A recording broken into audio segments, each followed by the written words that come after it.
नमो नमः. आज आपण श्री सिद्धांत शिखामणीतील सहभोजन स्थलम हे स्थल पाहणार आहोत. गुरोः शिवस्य शिष्यस्य स्वस्वरूपतया स्मृती सहभोजनमाख्यातं सर्वग्रासात्मभावतः. श्रीगुरु, शिवलिंग आणि शिष्य यांचे स्वरूप माझ्यापासून भिन्न नाही अशी जाणीव होते. तिला सर्वग्रासात्मक भाव असे म्हणतात. या भावनेने प्रपंचातील सर्व भिन्न भिन्न घटपट आदी वस्तूंच्या भेदभावनेचे ग्रसन करून ती सर्व रूपे स्वात्मस्वरूप आहेत असे चिंतन करण्याला सहभोजनस्थल असे म्हणतात. साक्षात चिदाकार अशा स्वात्मस्वरूपात शिव, गुरु आणि जगत यांच्यासह सर्व मिळून एकत्व रूपाने जाणणे याला सहभोजन असे म्हणतात. अयं शिवो गुरुश्चैष जगतेत चराचरम अहं चेती मतिर्यस्य नास्ति असो विश्वभोजकः. हा गुरु आहे, हे जग आहे आणि मी त्यापेक्षा वेगळा आहे अशी भेदबुद्धी ज्याच्या ठिकाणी मुळीच उरली नाही त्याला विश्वभोजक असे म्हणतात. अहं भृत्यः शिवस्वामी शिष्योऽहं गुरुरेव वै इति यस्य मतिर्नास्ति स च अद्वैतपदे स्थितम.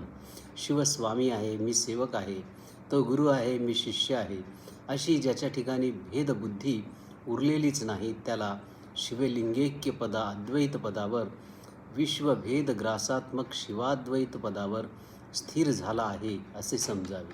पराहंता मये स्वात्म पावके विश्वभास्वती इदंताह व्यहोमेन विश्वहोमीति कथ्यते.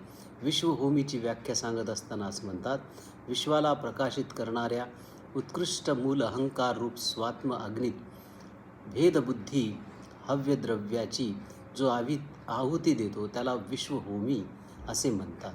अहं शिवो गुरुश्चाहं विश्वचराचरम यया विज्ञायते सम्यक पूर्णाहंते ती सा स्मृता. जिच्यामुळे, ज्या बुद्धीमुळे मीच शंकर आहे, मीच शिव आहे, मीच गुरु आहे, मीच स्थावर जंगम विश्व आहे अशी सर्वव्यापी हंता जाणवते तीच पूर्णहंता होय. आधारवन्नो चिद्रूपे भेदजातं जगद्हवी जिहोती ज्ञान यज्वा यह सह नेयो विश्व हव्यभूक. चैतन्य स्वरूप नित्यानंदमय अशा शिव महालिंग रूप सूर्याचा उदय झाल्यावर त्यात ज्याच्या चित्तवृत्ती विलीन झाल्या आहेत अशा लिंगैक्य स्थितीला शिवयोग्यांनी बाह्य जगाच्या व्यवहाराची कुठलीही जाणीव नसते असं म्हटलेलं आहे. याच विश्वभेदाची निवृत्ती करणाऱ्या या पराविद्येला सत्पुरुष परामुक्ती असे संबोधतात.